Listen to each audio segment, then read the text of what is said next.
Welcome to the Gary and Kenny Show. I'm Gary Kroger in Waterloo, Iowa, and I'm with Kenneth Seisler in Calabasas, California. How are you, Kenneth? I'm well. It's raining.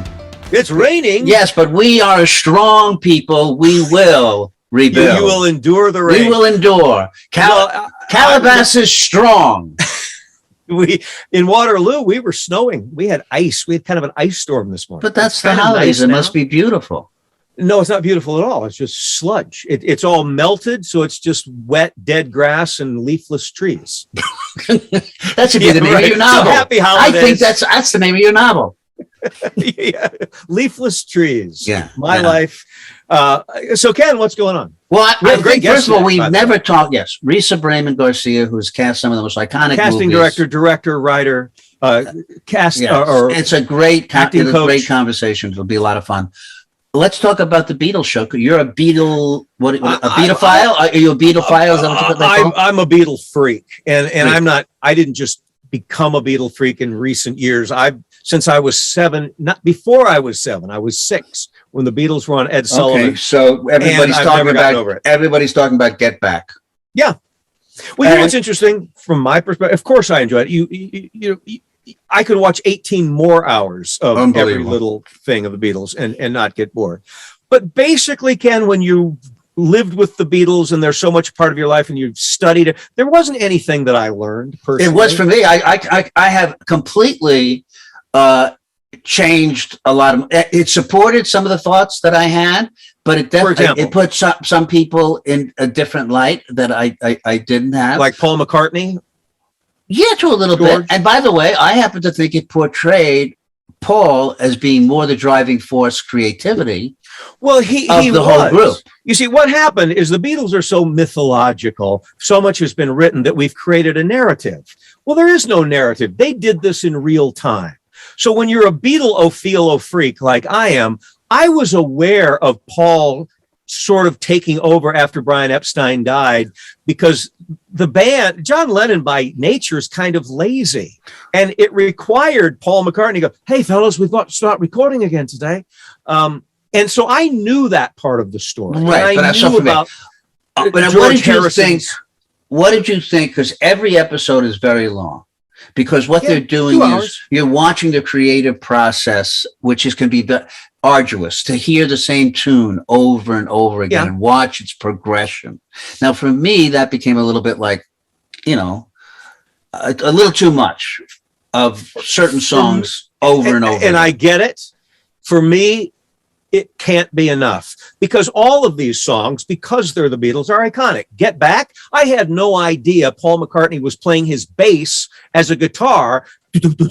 Right. No, all of that stuff. So watching that genesis was amazing to me. And then the other thing that I got out of it, which I still is a conundrum, an enigma, is Yoko Ono. I have no idea why anybody could see anything in her. I don't know why John Lennon fell for her. So there's nothing that she revealed in her personality and go, well, now I see why he loved her. But I don't think she was cute, or she was, charming, or she was clever, or she was funny, or she could sing. Nothing in the rehearsal process of the Get Back sessions revealed Yoko Ono as a creative artist or anything, or the relationship. Linda was in there for a short time, and I could see where she was smart and she was creative, and her comments were. I give Yoko the benefit of that doubt, because their relationship wasn't about. She was just there because they always want. John once said, "I don't have to go home and tell my wife what I did today because she was there." That's why she was there, so that they shared their time. I get why she was. I get that. What I don't get is I don't see the appeal. Well, but she was a renowned artist, a conceptual artist in New York. She was of some renown. Her book Grapefruit was really interesting. A performance art. I get it. I don't. I don't. I would rather not hear her sing, but I get. You know what? John Lennon loved her. And I have, and John Lennon, he said, I've only worked with 2 artists in my life that I chose, Paul McCartney and Yoko Ono. So he considers her on that same, pantheon of creativity. That's enough. Okay. I don't need to justify it. That's enough. All right.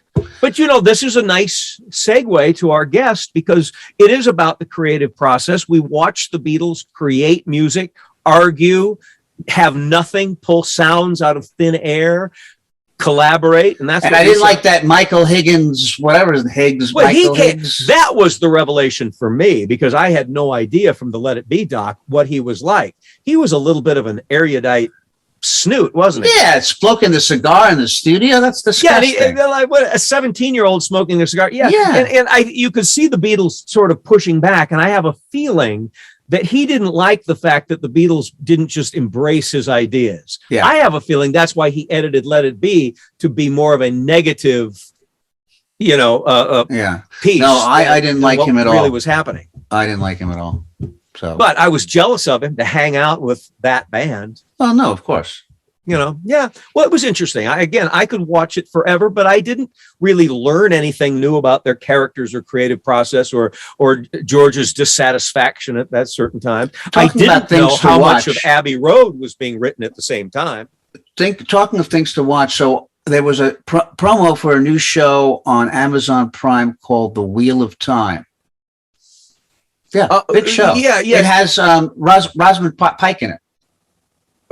Yeah, and somebody else was talking about this. I don't remember. Well, here's the thing. I thought this is a great idea, the Wheel of Time. It's people who, they get into peril. There's no way out. They have to find the wheel, so spin the wheel. It's like a quantum leap. They go off to a different time. Or time tunnel. Sounds like time tunnel. Right. Remember time tunnel? So I start watching this. I'm 3 episodes in. No wheel. I don't understand how you can call something the Wheel of Time and there's no wheel. You couldn't do that on Wheel of Fortune. Could you imagine tuning into Wheel of Fortune and didn't have a wheel? If it's just fortune and no wheel. Well, I haven't seen the show though. So how do they create the narrative of That's what I don't know. I'm going to go one more show. If I don't see a fucking wheel, I'm out of there. Or some indication of how they move. Spin something. You have to spin something. All right. All right. Go ahead. Well, we'll put this to our viewers and listeners. Okay. Wheel of Time. Explain it to us. Mm-hmm. Let's get into Risa because we have such a great conversation with her that we don't want to waste any time on. Let's move the Wheel of Time onto Risa. Risa Bramon Garcia. You are the segue. That was good, wasn't it? You're very good. Yeah, okay. When I was a young actor back in Hollywood years and years ago, when I auditioned, getting a Risa Bramon Garcia audition was rather coveted. Not only because it was going to be a quality project, but she treated actors really respectfully. You didn't just have someone reading lines to you. You really felt like you were in a actor-friendly environment. But we're not going to categorize Risa Bramon Garcia as a casting director because that would fall way short of what she does because she's a producer for television, film, a director, theatrical director, film director, a writer, as well as a teacher. Her company, BGB Studio, is a creative space and community for actors, writers, directors, and casting directors. We'll talk about some of her phenomenal credits, but first, please welcome Risa Bramon Garcia. Hello, Risa Bramon Garcia. Wow, that's a lot of people in that name. Like I know, but you didn't talk about the movies and the TV shows it's extraordinary. I figured we'd get into that. All right, well, why don't you list a few because we're not going to talk about we're not going to talk about all 60 of them. Risa, you can just wait there while we fight this out. Okay? Yeah, she directed one of my favorite films. I think it goes back to like 1999, 200 Cigarettes. We'll talk about that. Her debut, I think, as a casting director was Desperately Seeking Susan. She's True Romance, Joy Luck Club, something. Well, all the Oliver Stone movies. Well, a lot of Oliver Stone movies. Almost how many? Excuse me, Gary. How many Oliver? Gary, could you wait just 1 second? All right. Lisa, how many Oliver Stone movies had you cast? I don't know that I counted the number because it was like an 8-year collaboration and some of them never got made. So you'd have to count them on my resume, but a lot. Okay. So, Gary, thank you. Now you can I don't remember where I was. I know she's directed Twilight Zones, Masters of Sex, Roseanne, CSI New York. We'll talk about all these things. The point is you cannot pigeonhole Risa Bramon Garcia. Which brings me to my first question, Risa. When you have to write down occupation, what do you write down on occupation? It's really interesting. Sometimes different things. It depends on where I am in the moment. Sometimes I'll write casting director first, sometimes director, sometimes teacher or coach. It changes depending on what I'm thinking. At one point, some security officer is going to go, last time you came here, you said you were a director, and now, okay, well, that hopefully you won't get caught. Yeah, it's a long list, and they only give you a little box. Yeah. Well, then let's go back to the beginning of that little box. Risa, what Desperately Seeking Susan was sort of your flagship, but how did you get started in the first place? Because you were theatrical by training, right? And growing up, weren't you heading for the theater? I was heading for the theater, Gary, and I stayed in the theater for a long time, and it's my home. I came to New York to become a theater director. Born and raised in Montreal, Quebec, Canada. Went to school in Toronto, so I'm Canadian. But my heart was always in New York. My mother was American, and so I was raised to be a New Yorker, which I appreciated because it still feels like home. I don't know, Kenny, for you if it does. What home? He doesn't remember the weather. No. He's completely forgotten the weather. No, quite honestly, it's amazing how many years I've lived here and whatever. But when I get on a plane and land in JFK, first of all, the first thing that happens is that I suddenly get my old New York accent back. Right? Get it back, Kenny. You haven't lost it. No, I know. By yourself. No, but he's not by accent, right? Yeah. Exactly. That's my attitude. Gary. Why are you taking the tunnel? Hey, take the bridge. What's the matter with you? It just all that comes back. Yeah, I know. It does, and it's great. I mean, I feel the same way when I'm flying in and I look at the city. I just go, home. So my point of it is that it always felt like home. I got there and I got to make it home right after college, and went to work in the theater. And when you work in the theater, most often you have to support yourself because you're not making any money. I was working in the theater at Ensemble Studio Theater, which was my home, my creative home, and where I made all of my great connections, and those people are still in my life. I was making $75 a week. And we're not talking in the 1920s. We're talking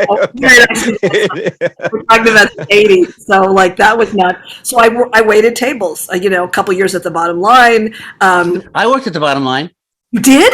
Yeah, I was a host. I would walk over to the people and I'd look at them and I'd count how many they were. And I'd go, 3. Oh, good. And then I'd walk. Well, I started off as a dishwasher at the Bottom Line. Wait a minute. When were you there? This is crazy. I was at NYU. It was the first year of NYU. So that was probably, 74. Okay, great. I'll tell you the day I started, I don't want to hijack the conversation. I'll edit this all out. But you do. I started. Don't edit it out. The morning I started. Yeah. I walked in and the place was a complete shambles. I got hired initially as a dishwasher. Every table was turned over. And the guy who worked there at the time, whose name I can't remember, said, "Man, you should have been here last night." Nice. Yeah. There was a guy named Bruce Springsteen that was playing here, and he ripped the place apart. It was unbelievable. And that, again, is the story of my life. I missed it by that much. Yeah. But then, the waiting tables thing got tough and grinding, and I would get fired from restaurants because I either couldn't make it, had to change my shift, or I would get fired from restaurants too. This is unbelievable. Yeah, I know, right? Different reasons, Kenny. Different reasons. Or because your performance was something different than I what was Risa's a bit rude. about. Sometimes I was rude to the customers. I hated customers. I would just go, "Oh shit! Yeah. Look who's coming in! Fucking customers." Go ahead. Sorry. And I would direct them. And in any case, I was looking for something else to do, and I was interested in films, and I started. Billy Hopkins and I, my partner, started casting. We cast Vincent Canby's play End of the War, and he was like the film critic for the New York Times, but he was also a playwright. And so we were starting to work in that realm, and casting directors would come to us for lists because they knew that we were on the ground and we knew who the young up-and-coming people were. And the way Desperately Seeking Susan came around is that a number of casting directors who I worshipped at the time, Gretchen Rennell and Juliet Taylor and Ellen Chenoweth, took the summer off, and they turned the movie down.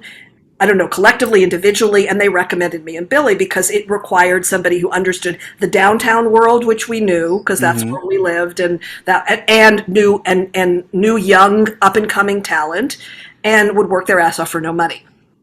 So that was us, and and we got the show, and that movie. Was Madonna attached at that time? No. So did you sort of discover her at that time? It was a collaborative thing. She was somebody who Susan Seidelman was curious about. And of course, me and my integrity, I was like, no, she's not an actor. She has to audition. Right. And so we did a screen test with her and a couple of other actors. And I learned so much from that screen test. I learned that you don't have to be a great actor, but you have to have screen presence. And she embodied the character. She understood the character. She was the character. And so that was it. There was no question. Well, it was a beautifully cast film. It had tremendous chemistry. I love that. Were you able then to take that and say, okay, this is what I can do? You're now a casting franchise and moved west? What happened next? It was funny because you remember before things were digital, Variety had a magazine, it was a daily magazine. And the Hollywood Reporter. But I thought I saw people taking out ads. So I said to Billy, let's take it out an ad for ourselves that we cast Desperately Seeking Susan, and we'll pay for it. And we got permission to do it, and we got quotes. I still have it somewhere. And we ended up taking this ad out in Variety for ourselves. And then Orion, who had was the studio behind Desperately Seeking Susan, thought it was great. They said, good for you guys. Let's do another ad and we'll pay for it. And then the producers of the movie saw that we did that. They said, come to LA, let us introduce you to some people. And we did that. And we got on a plane, came out to LA, met Nick Kazan and Jamie Foley, who were doing At Close Range. And that was our next movie. And then things started to take off. Now, the process in those days was you'd get a room. Yeah.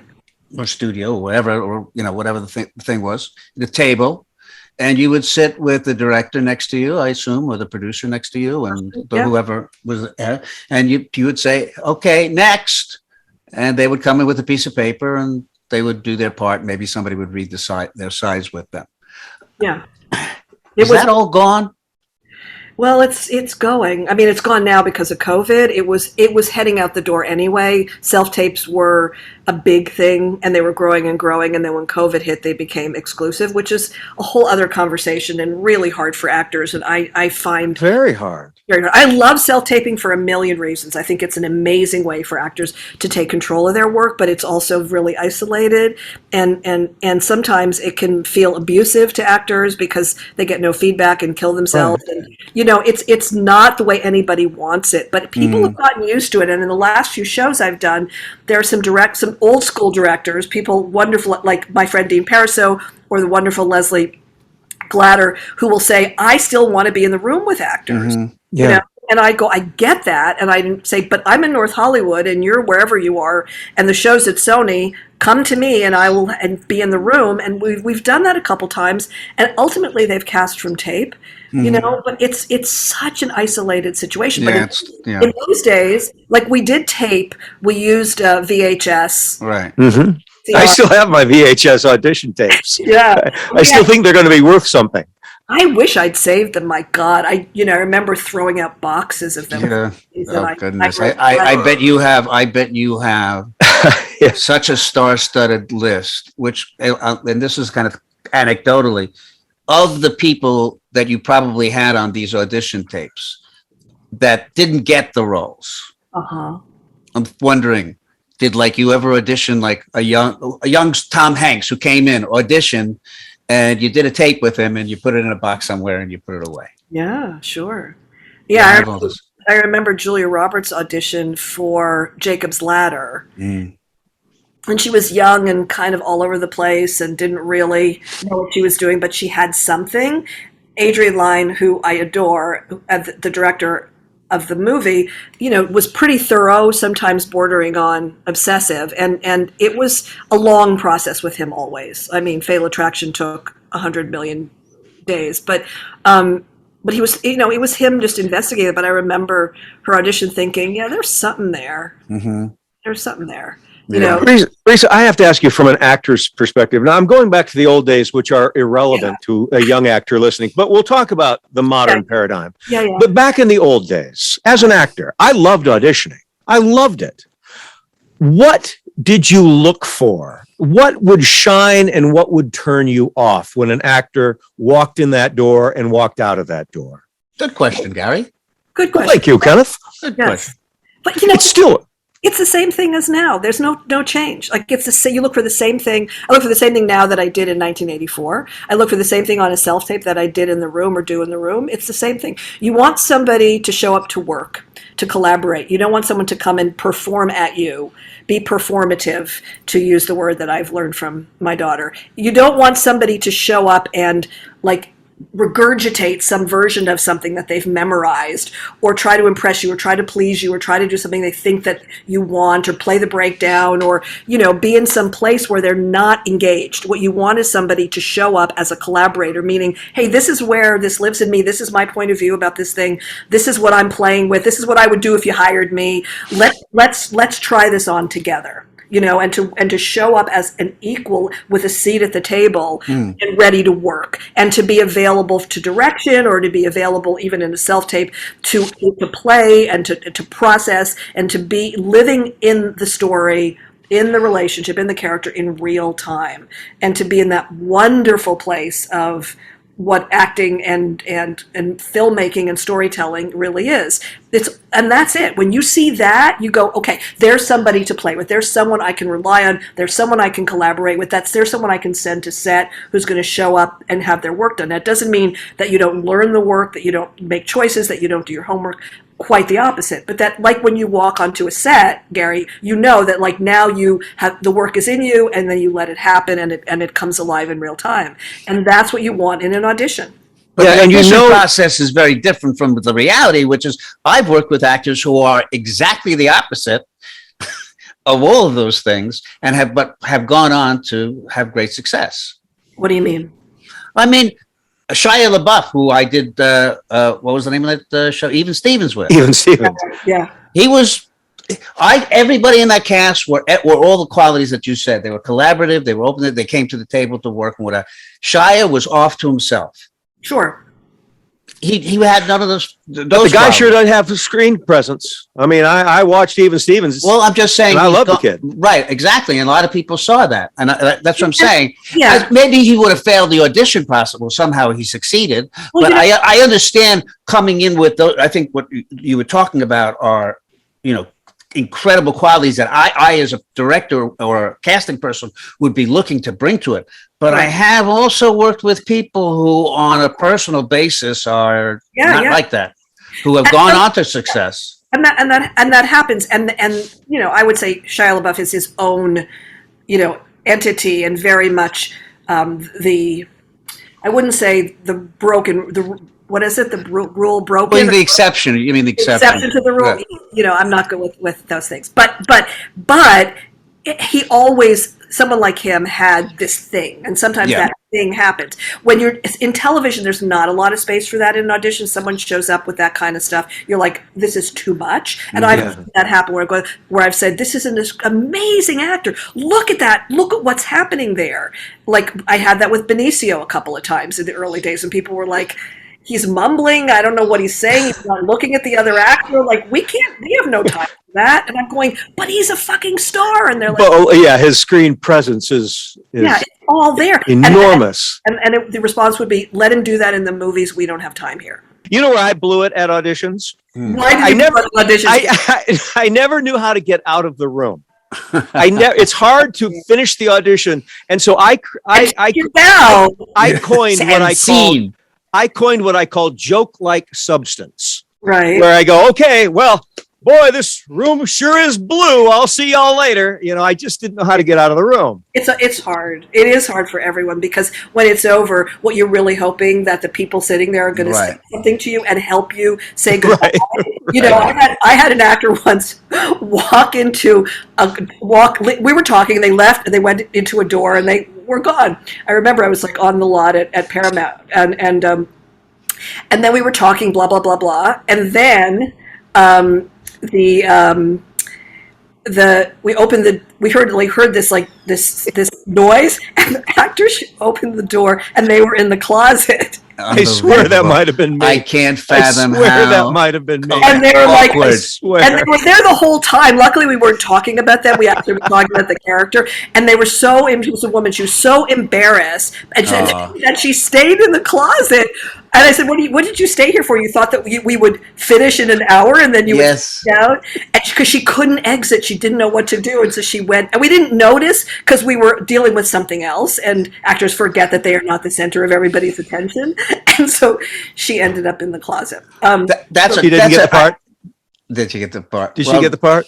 She did not. No, okay. But I do want to go to ask about other casting, because I've had a few that have been either enormously funny, which is a story you told, or enormously awkward.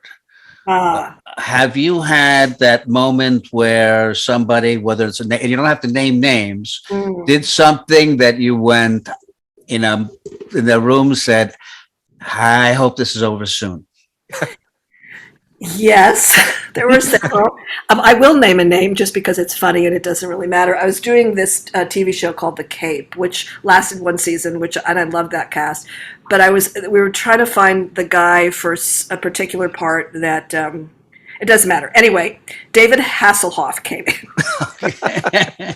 Yeah, you can certainly. And then he got a laugh. So yeah. Teflon Hasselhoff. He's not going to be hurt here. And he's a pretty big guy. So I was sitting. The scene it seemed like a sitting scene. But I would have stood. Like, I was reading with people at the time, and I don't like being a reader. I always have actors come in as readers, whether it's virtually or in person. It's better for actors. I'm not a bad reader, but it's just not the most fun for them, I think, although sometimes it's useful. And so I was reading. It was a small room. I actually had the executive producers there who were pretty fancy people. And we did this. He wasn't really somebody we thought of for the part. You always have an open mind, but it was, his manager was pretty persistent. So he came in and he looked at me and he said, okay, I was standing and he was standing, and then I was clearly much shorter than him. So he said, he took me and he pushed my head down. So I sat down. That was the first thing. Then he kneeled in front of me, and he was still pretty tall. Mm-hmm. And he kneeled and he started like sashaying over to me on his knees, and it came right up to me. At which point I thought, I should stop this right now. Like, this is not going well, and it's not going to go get any better. But I didn't, out of respect or stupidity, I don't know.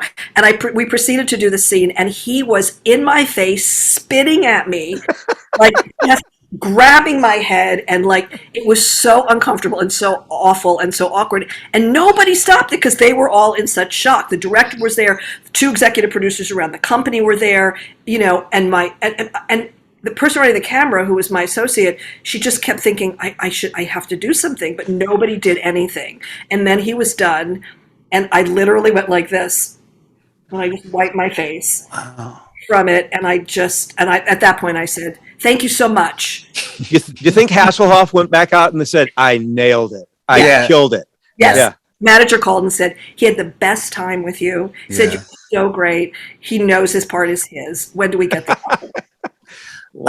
And let's talk about I mentioned earlier, she has done a lot of Oliver Stone movies, iconic Oliver Stone. What was the first Oliver Stone movie you did with him, Risa? The first one was Wall Street. Yeah. Did Charlie Sheen have to audition? No, he had been in Platoon, and Oliver, maybe to this day, but for most of our time together, thought I had done Platoon. So he would always say, yeah, get that guy from Platoon, that way, whatever. But so they had a relationship already, and then it was about Michael. And I did two movies. I did Fatal Attraction and Wall Street back to back with Michael and Douglas. And it was pretty great. Like, you look back. But did he audition Michael Douglas? No, but he was not. He didn't come with it. Oliver wanted Charlie, and Oliver often wanted people. We had to uncast some people that he had, he wanted, because then the studio came in and said, no, we're not going to make that movie with so and so, and for some reason I went and would tell the actor. Now I go, why did I do that? But Oliver was very loyal to the people who he worked with, both on the. But did you have to go back to people on that and say, and you're the one that had to say you're uncast, if that's the right word? I guess I accepted that task. It shouldn't have been me, but that's why after a couple of movies, I said to him, I'm doing the work of a producer, and so I became an associate producer on a couple of films, just because I was doing that kind of work. It was a pretty interesting collaboration. I mean, it was a good one in that he was respectful of creatively of what I brought to the table, and I really have never had that much say in casting on anything. And people think casting directors just decide, Gary, it's your part, here you go, I like you for this. It's never that. You sometimes are just a facilitator if people don't respect what you have to bring to the table. And even after decades doing this, sometimes you're surprised, especially in television, where there are so many voices. And now with the fact that we are online and people can see the auditions, the way they couldn't 20, 30 years ago, there are even more voices, and more people who sit at the table and say, hey, I'm the head of marketing, I have something to say about this, or I'm some junior, associate in the casting department at the studio, I have something to say about this. And it's hard for even the greatest filmmakers to have autonomy in their choices. But in those days, they did have that, and it was pretty extraordinary to come to those decisions in the most organic, creative, correct way that one could. And sometimes you made mistakes. Lord knows there were mistakes. I look back at them, the whole Daryl Hannah thing in Wall Street was, I love her, by the way. I got to know her. I think she's an amazing human being, but she was miscast. She was a vision Oliver had of this, Shiksa goddess walking out of the water. And that was limited, and it ultimately, it was not.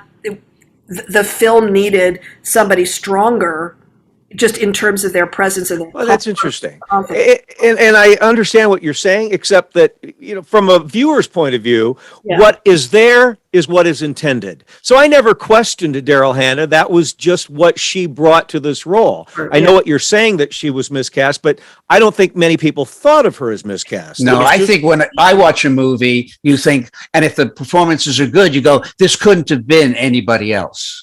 Like naming your children. Once you name this who they put in this movie is this. I can't see anybody else in that role, which begs the question to Risa, because she kind of knows who might have been in the role, or somebody that she preferred to be in the role, the one who was ultimately cast. Has that happened, Risa, where movies that you've seen or you've cast and you said, it could have been better? Absolutely. I think what you're missing, though, Gary, when you see a movie like that and you realize something's missing and you don't know what is, and it's not necessarily the person in the role, because I have my own issues about that all the time when I watch stuff, but it's that there's something missing in the story. And sometimes that happens because it has to be edited down in a way where the performance isn't there, and so that, I'm not saying that was the case here, but the performance isn't fully there, and so it has to be edited, and you miss something, or that the writing never gets lifted off the page because the actor isn't doing that. So there's something ultimately missing in the story. You're not going to go, oh, if it had been a different actor, it would have been. Well, which is a great segue to what I just have to talk to you about, because the pinnacle of your casting was your directorial debut with 200 Cigarettes, a film which I adore. And it's a who's who of up-and-coming actors. Boy, is it, yeah. Paul Rudd, Casey Affleck, Janine Garofalo, Kate Hudson. Yeah. How did this come about? Was this your casting dream? Did you cast? I helped her buy the winter coat that she wore while directing the movie. We'll get into that. Remember that, Risa? We went shopping. Where did we go shop? We went shopping. Mark Gordon's first wedding.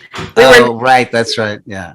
Oh, this is all a Gordon connection. All right. But go back to this, because this means a lot to me. Mark a bunch. He sat in rooms while actors choked me. So, and But how did 200 Cigarettes come about? And what was your casting process? And did you see Paul Rudd and go, okay, that's the sexiest man in the world in 20 years?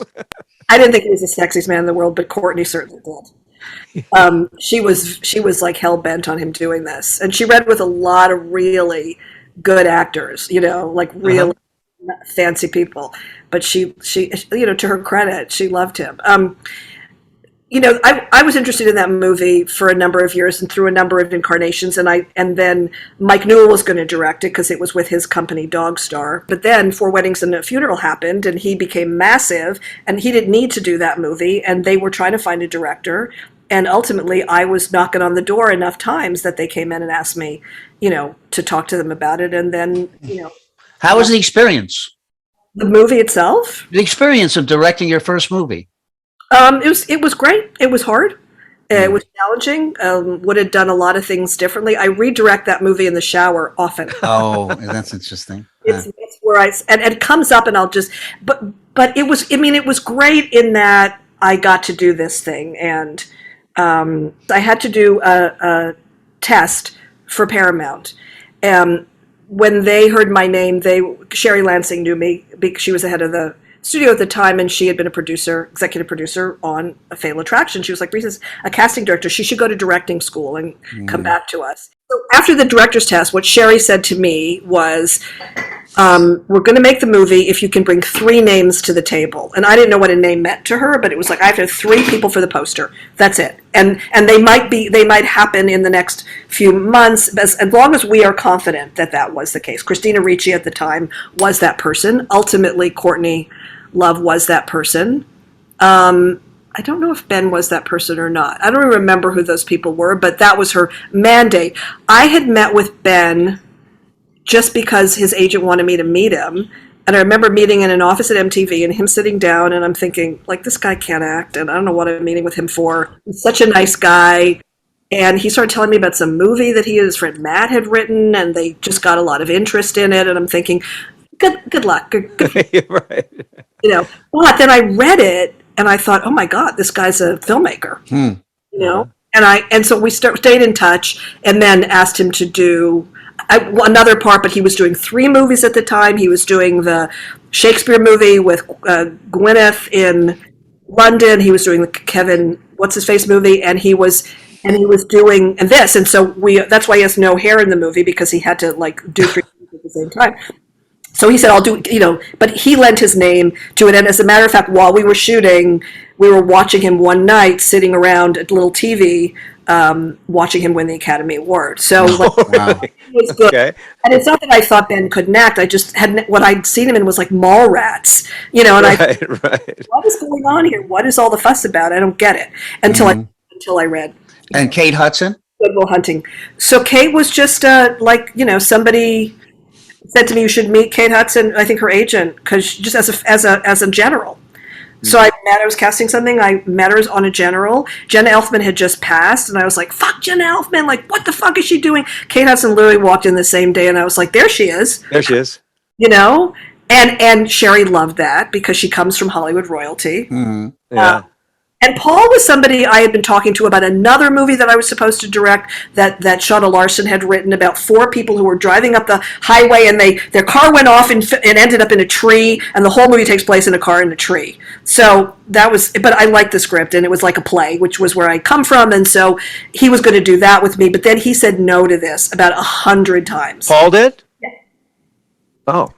And and then when Courtney got wind of the fact that he had been talking to him, she was like, we have to have him. And I remember the day that I begged him. I said, I will be indebted to you for the rest of your life if you do this, and I will get you in and out in 10 days and yada yada. And he said yes, and he still is mad at me for it, I think. But what I loved about Paul, and this is how I cast and how I think, is the way the role was written, I saw it as a funny guy. I saw it as a guy, who wore his heart on his sleeve, who was self-deprecating, who was, I didn't think sexy. I just thought, somebody who is a tortured person in the world of comedy in some way. And he had that in him. And, his career, speaks for itself now that he's the sexiest man alive. There's wonderful vignettes in that movie. I'm wondering if you have a favorite. I have all the Courtney Paul stuff are my favorites because I think that's the heart of the film. And, it was a series of vignettes. And I think the weakness of the film, honestly, is that it doesn't have a strong enough main character through line. And if I had to do it again, I would have developed their story as the. Well, that's interesting. That's interesting. Well, either way, I think it has really survived, because I do talk to people and they'll say it's like I said, there were some wonderful moments in that film, and some really, touching moments. But also it really is like, it's fun to see all of these people who have gone on to these stellar careers. Yes. When they were just starting out. So congratulations on that. It's fun. And like Chappelle, there was nothing. Yeah, Dave Chappelle, the cab driver. In the script. That wasn't in the script. We just wanted some glue, and one of the executive producers had just had an encounter in the cab with a funny guy just like that, and sort of pitched it. And so we went in and just improvised those scenes. They were not really scripted. And then we went and got Chappelle to do some narration at the end. And like a lot of that was just constructed to just find the glue in the story. And, Interesting. Again, coming from that world of comedy, of stand-up, for me, has always been an anchor, and why I've always loved casting comedians in dramatic roles, John Candy and Stephen Wright, and in this case, Janine and Dave Chappelle, because I think, comedians are really complex. Well, this might be a pedestrian question, but don't comedians doing serious work like that, isn't that, I don't want to say easier, but for lack of a better word, easier to direct in a serious vein than it is to take a serious actor and try to make them funny? Absolutely. Absolutely. There's a depth, I think, that comedians understand. And a complexity, a humanity, a tortured soul. Yeah, and I don't think I've seen, a movie that has been able to do the opposite, which is cast people to play stand-up comedians. Or even cast people to be funny. Like, we've seen that, and it doesn't always work. Doesn't always work. Yeah, it rarely does. There's so many movies that I do want to kind of like just brush on just really quickly, because if I might be able to find a pearl of a wonderful story, but he looks for gossip. No, it's Risa. not gossip. He wants. I happen dirt. to love stories about stories and dirt. Right. Yes. Natural born killers. When you read the script, I can't even imagine what the script looked like for that. But whatever you thought about that, and I'm just curious, what was there casting in that or whatever? What was that experience like? That's a strange movie. It is a strange movie. Some people in there were part of Oliver's troupe, like Tom Sizemore and various others. I think Michael Wincott. I don't even remember, but nobody came attached to the movie. The great thing about collaborating with Oliver was that you would really start at the beginning, and you'd have a conceptual conversation of who is this character, who is the perfect actor, potentially. Where does that, what's the sensibility, what's the tone, what's the feeling of it, and that was a movie where, and I can say it now because it's been years later, where he really wanted Michael Madsen for Woody's part. And we cast Michael Madsen. And then it became clear that the movie was just not going to get made with Michael Madsen. Not that he wasn't right for it, but we needed somebody who popped more, Woody Harrelson done, because he's known from Cheers, doing his comedy. Had he done a dramatic role between those? I think so. Okay. Also on your list, Speed. Yeah. Also, two people who at the time were not household names. Maybe Keanu was. Well, I know, but this put him in a different category. Previous to this, he wasn't seen as a leading man hero. I think he came with the movie. So, and the movie was perfect for him. It was just the perfect moment in time for him and that film. Sandra was a discovery. Yes, she was. Sandy was somebody, I'm saying things here that will probably get me blacklisted in Hollywood, but oh no. Sandy was somebody who I had cast in a film called The Vanishing, and she played a little tiny part in the beginning of the movie. It was Kiefer Sutherland. And it was a remake of a European movie. And by the same director, George Schleiser, I think his name was. Yeah. I can't believe I remember that. So but she had a little part in it. I was so impressed with her. I thought she was genius and had more than anything warmth and presence. That's what so I championed her for Speed, and the studio didn't really want her because she had been in a movie called, I think, Love Potion #9. Yeah. That was a bomb for them, and they said she's box office poison. I'm like, nobody saw that They movie. blamed her? Yes, blamed her. Yes. And then her manager was like, and I'm sure you've heard this from Mark Gordon, that nobody knew what this movie was going to be. It seemed like it was going to, like, who would be interested in this movie? Like, nobody knew the movie would work until it worked. And so her manager's like, we're not going to let her do this movie. She's had some things that haven't worked, and we need her to be in a surefire hit. And I said, if she's in this movie, it will be a hit. So I had two entities on either side saying no. Her manager didn't want her to do it, was asking for crazy money, even when we tested her with Keanu, which was just in an office before that. And then the studio going, never going to happen. And we had so many women we were looking at because it was, you needed a young, appealing, vivacious, woman. There were plenty of people. But when we ultimately did the chemistry test with Keanu, I remember them rolling around on the carpet in Jan de Bont's office, and I'm standing there with my big camera, trying to capture this. Again, a tape I was going to say, did you throw this tape out too? I don't have it. It's so bad. You could be making money. Or like I'm giving all my books of lists to the Academy Library now to document, because cool. It's the pages are starting to fade and you can't read the list from 100 years ago. But at that moment, it was very clear to everybody. And I remember both Mark and Jan being like, this is it. And so we had to fight for her, though.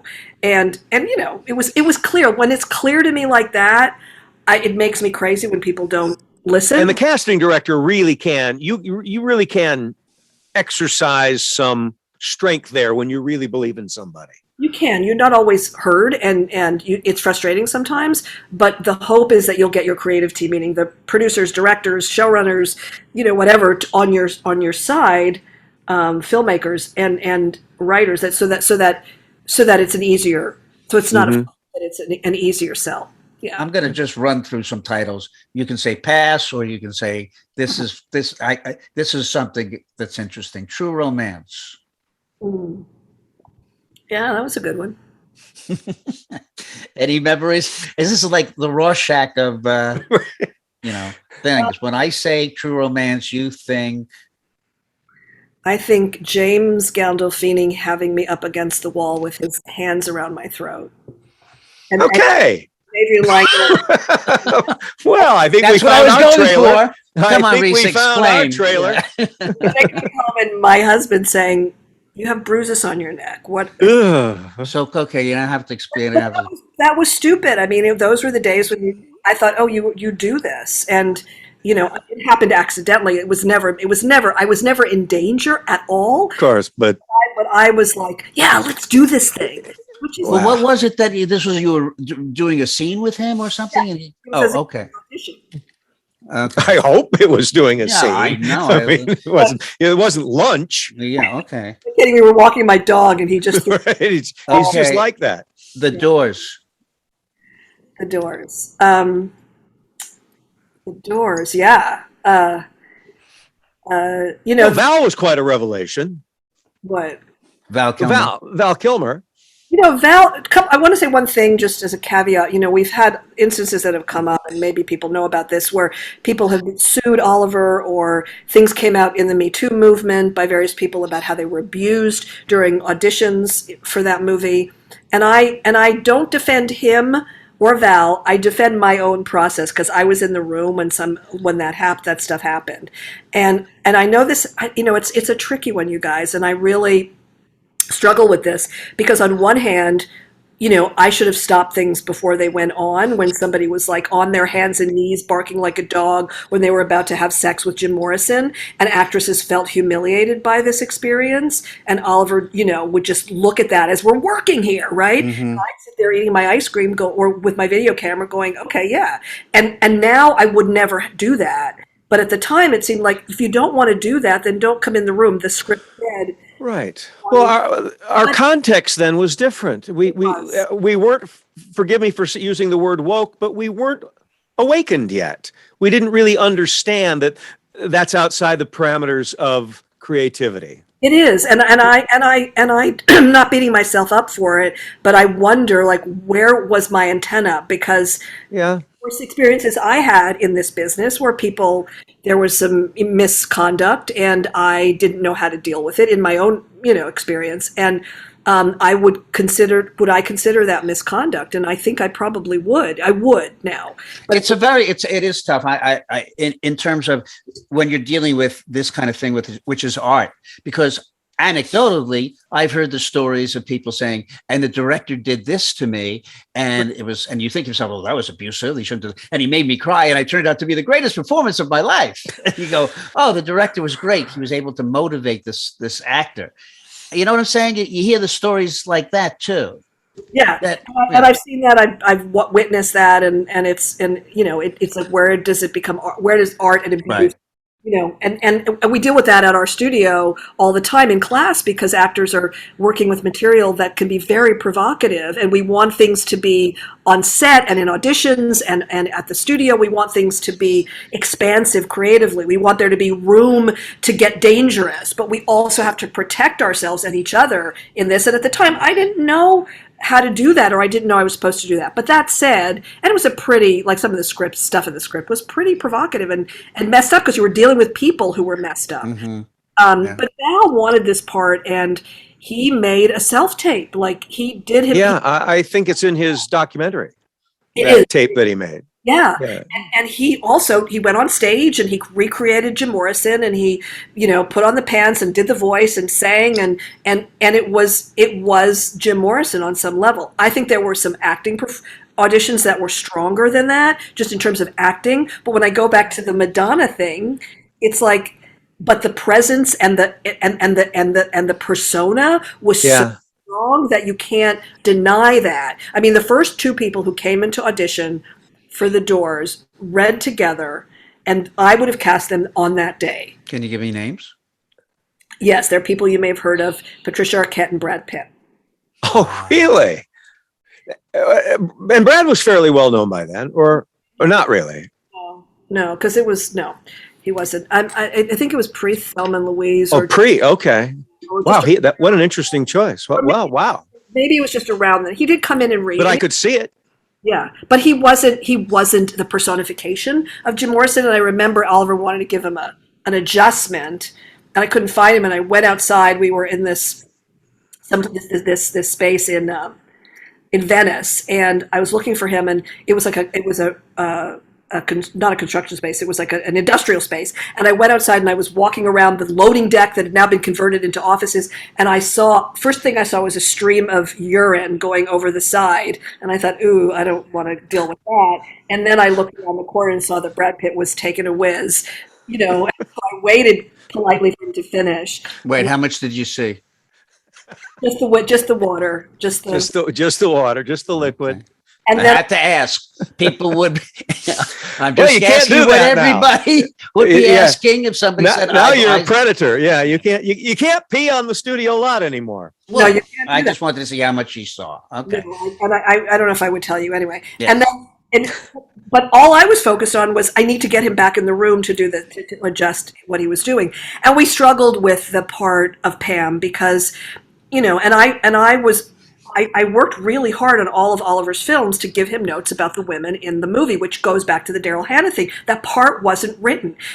Pam wasn't written in The Doors, and we ended up casting Meg Ryan and a boatload of money. And she was great as it, but the role didn't warrant her, and she complained often that she felt like an extra, because the part wasn't written. So Patricia Arquette would have been great, but the part wasn't written. A number of women read for that part who would have been great. I think we overcast it with Meg. And I wouldn't. I mean, Oliver said about Brad. He said, "Let me keep him in mind, but I don't feel him in that part. He's a wonderful actor." So. Interesting. Hey, I do want to talk, because you've touched about the work you're doing with actors now, because I get this feeling, Risa, that what you really, really enjoy is what you're doing right now with BGB Studio, where it is an environment to teach acting and talk about this. Now, the acronym is your partner as well as your name, correct? Yeah. So BGB stands for Bramon, Garcia, Braun. His name is Steve Braun. I am the other two, Right. Bramon and the Garcia. And yes, and it became the BGB studio. We've been doing this for 9 years, and I started teaching because I was frustrated with actors having these audition crises, and also because I wanted to collaborate with actors in a way where it was in my sphere and I didn't have to answer to, a particular casting experience. And then I met Steve, and I had actually cast him a bunch of times because he was a really great actor. He's not acting anymore. And we started meeting and having coffee and talking about teaching together, and the studio was born. And something about our values and our mission aligned, and it became a real home for actors, and that's what we're doing. And yeah, it does make me really happy.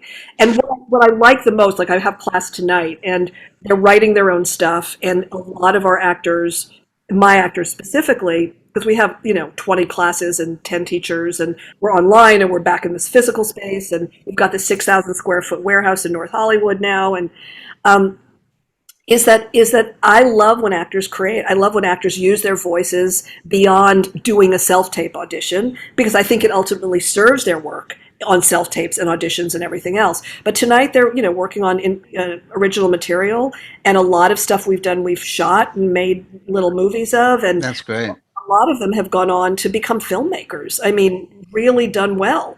And that's great. And are in some ways better filmmakers or happier filmmakers or creators than they were actors, and expands what they're capable of, and it's made their acting better and their careers better. And to me, that's my happy place. Are you casting shows now?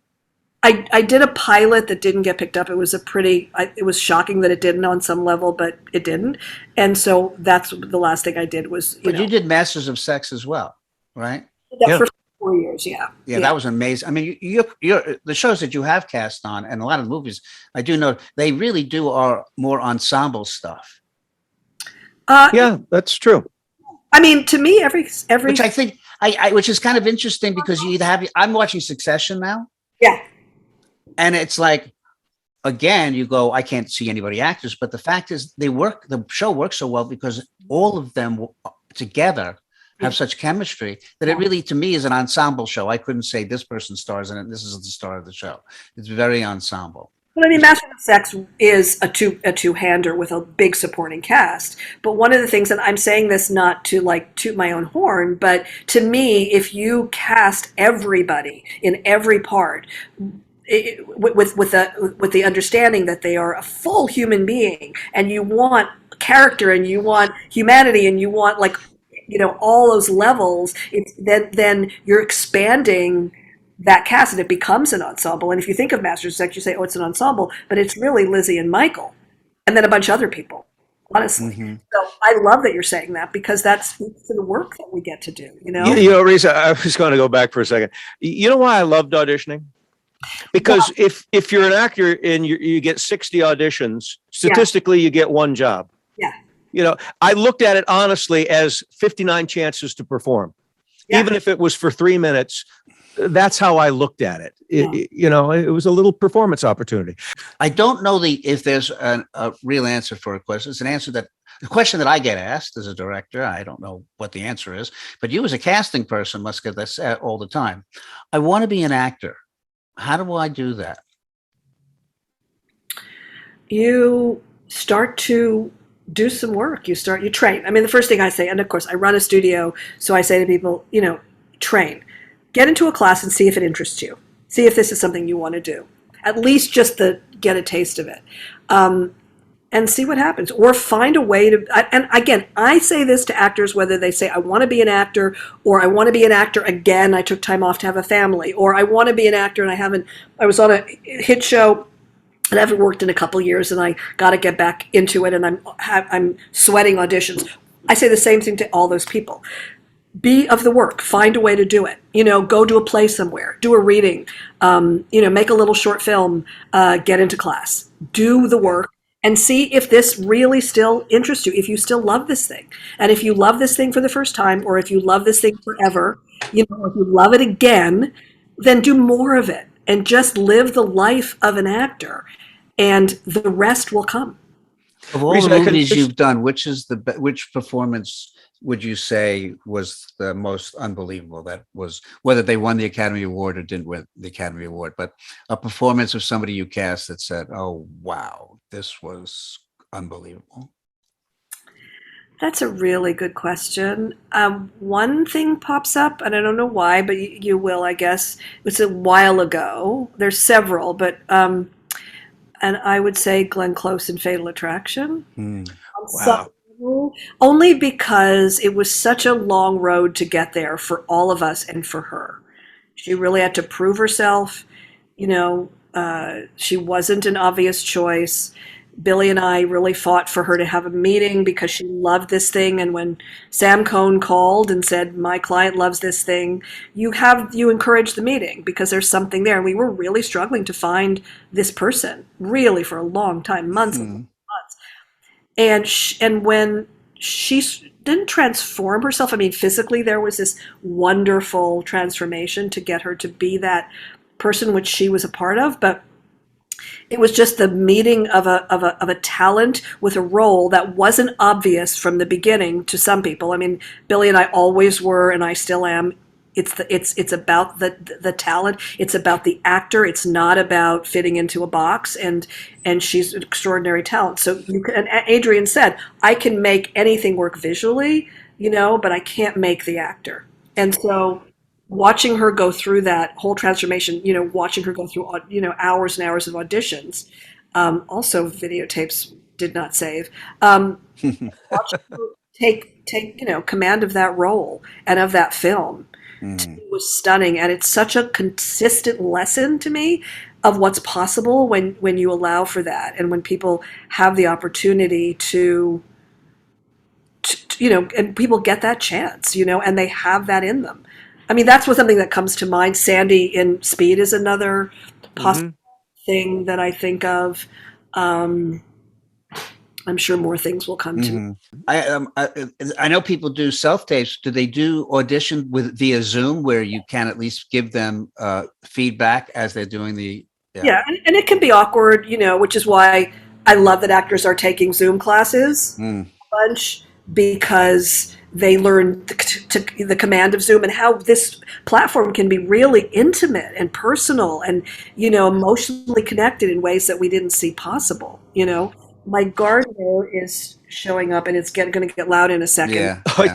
Hey, that's all I listen to all day long is leaf blowers. So can people take your class online? Some schmuck living in the Midwest, for example. Is there a way to connect to? They have schmuck is their specialty. That's If schmuck rolls coming around, I mean, no, I'm not making a pitch for myself. I'm making a pitch for people who are watching and go, hey, I want to find out if I can do this, and BGB sounds perfect.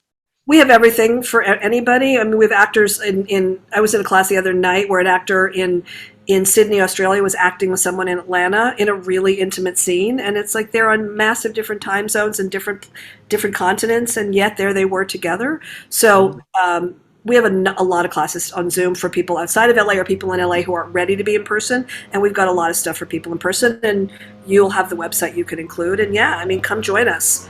We'd love to have anybody. Well, we'd continue, but apparently we're going to get blown out by the gardener. Risa, thank you so much for your time. Thank you so much. Thanks, Risa. Thank you guys for including me. I appreciate this. I'm a fan of your show. You've listened to the show?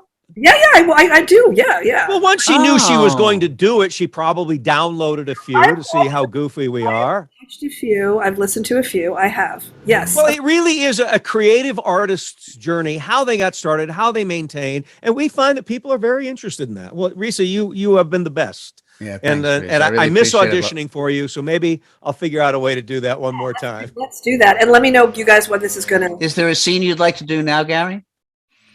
A scene from Natural... We've loved well. Let's do it. Could have loved better. We've had but the broken fragment of a year, and whenever I've touched you, Risa, something that broods above us. And scene. All right. Kisses. Kisses. Goodbye. Peace. The door. Right. See you. Okay.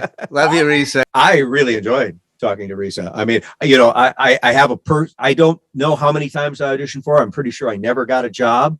And I brought that up several times during the interview. But I remember auditioning for her thinking, okay, she's going to give me a real actor to read with. And I always left feeling like I did a good job. Well, I know Risa because she married one of my best friends.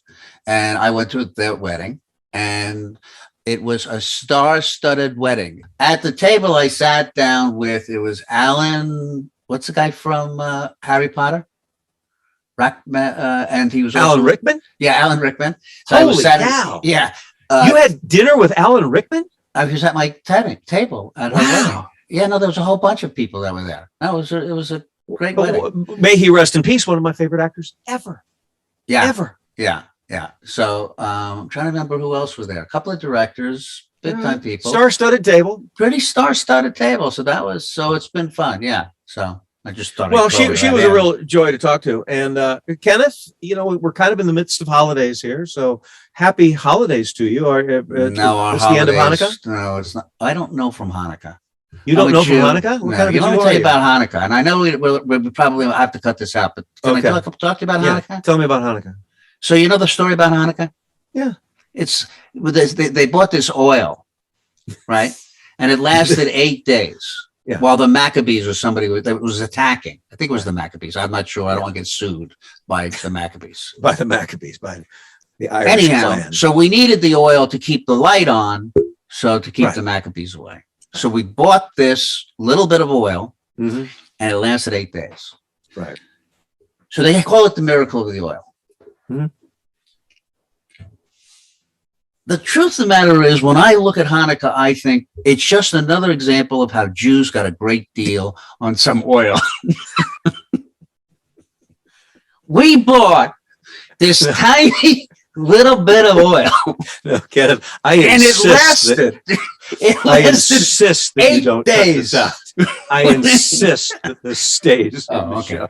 It went. That was the deal. The only thing is, I'm thinking, why did we run away? We should have stayed. We should have found out who had the oil. We should, instead of now, we left the oil in the desert, but we had some great fucking oil. That is what we celebrated Hanukkah. This is I want you to keep oil. this in the show. Oh, okay. I have intentionally not offered any thoughts on this because I don't want to get into any trouble. Folks, thank you so much for watching, for listening. You find us on all the popular podcast platforms, as well as DBNA TV, streaming television, and we have our own YouTube channel. We'd love it if you'd make the Gary and Kenny Show something that you subscribe to. Our subscriber base is growing, and we want you to be a part of it. Till next time, thanks for watching, listening. Bye-bye. Thanks, everybody.